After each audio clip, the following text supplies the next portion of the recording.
না, আমরা বলেছি ইতিমধ্যে যে কোনো মিছিল আমরা করব না, এবং মিছিল না করার জন্য আমরা সারা দেশে সেই নির্দেশনা দিয়েছি। এক পক্ষ বিজয় লাভ করলো, তারা অনেক বেশি উচ্ছ্বাস করবে, কিন্তু যারা জয়ী হতে পারেনি তারা অনেকটা মন খারাপ। তো আমরা এই কালচারগুলোকে একটু পরিবর্তন করতে চাচ্ছি।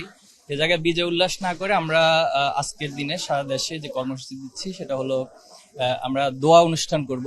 পাশাপাশি শহীদ পরিবার যারা আমাদের জুলাই আগস্টে শহীদ হয়েছেন সেই শহীদদের পরিবারের সাথে সাক্ষাৎ, তাদের কবর জিয়ারত এবং আহত পঙ্গুত্বদের সাথে সাক্ষাৎ, এটি আমাদের সবচেয়ে বড় সেলিব্রেশন হবে। এবং এর মধ্য দিয়ে আমরা সবার কাছে এই মেসেজ দিব যে আমরা সকলে মিলে এই বিজয়কে উদযাপন করব।